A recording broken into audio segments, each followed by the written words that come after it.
Ana, eu quero promover um cuidado de saúde integral, quero levar inclusive o autocuidado integral ao outro, mas como é que eu posso aplicar no meu dia-a-dia um plano integral?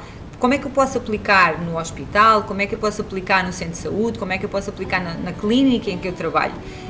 E será que eu tenho que fazer consultas, ou seja, para fazer, por exemplo, essa certificação, eu tenho que fazer consultas de saúde integral?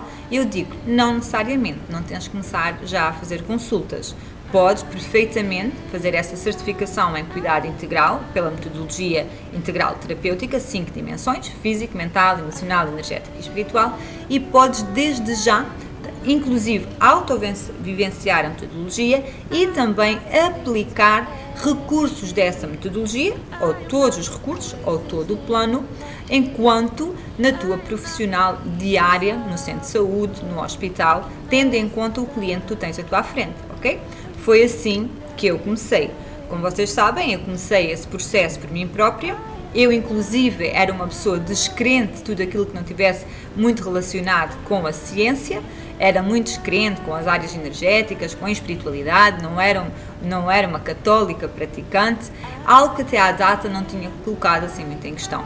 No entanto, quando me vi e senti perdida, sem chão, triste, desmotivada em relação à minha saúde, em relação à minha profissão, comigo própria, tive que encontrar recursos para lidar com essa minha tristeza, com essa falta de sentido. Então, eu criei essa metodologia integral, mas com um enquadramento pela evidência científica, para que eu me sentisse capaz, confiante, orgulhosa de levar esse plano de cuidado ao outro, sem vergonha com as minhas chefias, sem vergonha com a administração, sem constrangimentos a nível profissional. E como é que eu comecei a aplicar essas metodologias, esses recursos terapêuticos integrais com o meu cliente, não é? Porque é isso que tu queres saber. Onde eu tinha mais dificuldade às vezes era em relação às emoções, ok? Eu percebia que aquela pessoa podia não estar bem psicologicamente, que tinha uma série de emoções por trabalhar, mas às vezes questionava-me, ok, qual é o método, qual é o recurso entre aspas, mais eficaz ou mais eficiente, ou de forma prática também, que eu posso aplicar com esse cliente. E então, tendo em conta a série de recursos emocionais que eu trabalhei comigo, eu tentava ir ao encontro daquilo que aquele cliente precisava.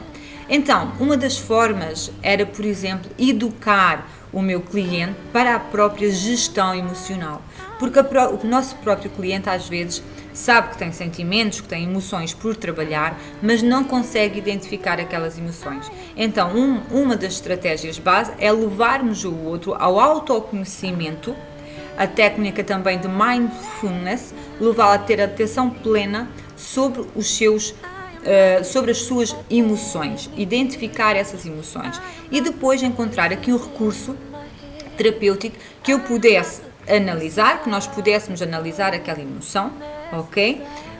Pudéssemos trabalhar aquela emoção e transformar aquela emoção numa emoção mais positiva. É claro que existe N recursos terapêuticos. Em relação à parte mental, nós percebemos perfeitamente que existem pessoas com pensamentos derrotistas, são os tais pensamentos automáticos que não se questionam e que a pessoa faz a sua vida tendo por base aquele padrão mental. Então, outra forma de nós trabalharmos com a parte mental é levá-lo, mais uma vez, ao autoconhecimento dos seus pensamentos, quais aqueles que são pensamentos expansores e quais aqueles que são pensamentos limitantes, e trabalhar depois, existem N recursos terapêuticos que nós podemos utilizar com o nosso cliente para transformar esses pensamentos.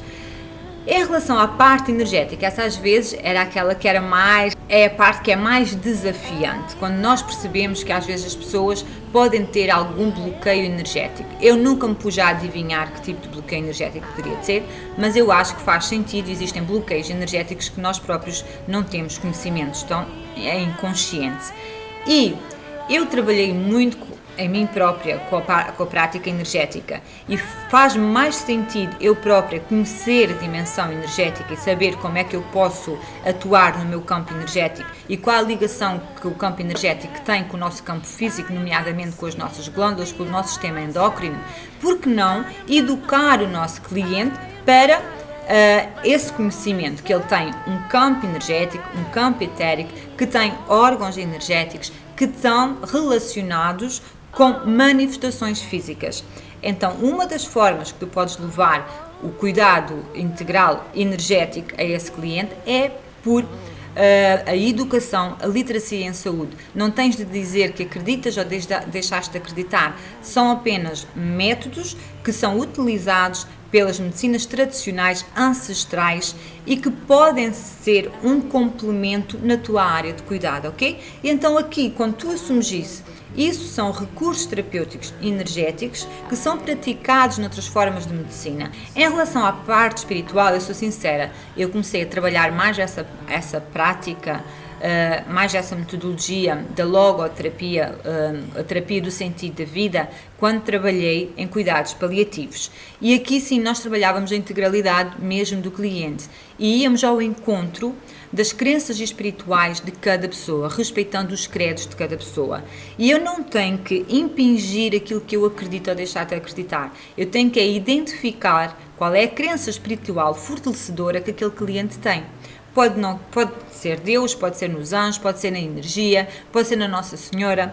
A ideia é que tu consigas resgatar essa crença positiva e conseguir uma conexão espiritual positiva, otimizadora de saúde.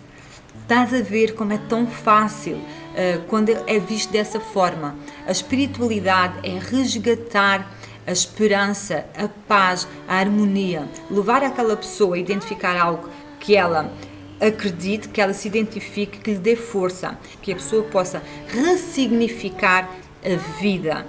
E isso é cuidado integral. Então, se te questionas como é que eu posso levar um plano de promoção de saúde, um plano de autocuidado, de promoção de autocuidado no outro, é assim, existe uma fórmula, existe um passo a passo, existem recursos com base na evidência científica, alguns eu já falei aqui contigo, tu podes aplicar no teu dia-a-dia enquanto profissional de saúde e também enquanto profissional de bem-estar. Fez sentido para ti?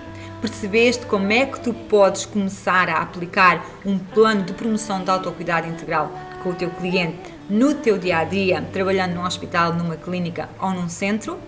Espero bem que sim. Se tiveres mais questões, não hesites em contactar-me e também nas Jornadas de Saúde da Nova Era, que vai acontecer já no dia 21, 22 e 23, eu vou continuar a falar nesse assunto e vou explicar-te como é que tu podes, inclusive, fazer a certificação de promoção do autocuidado integral.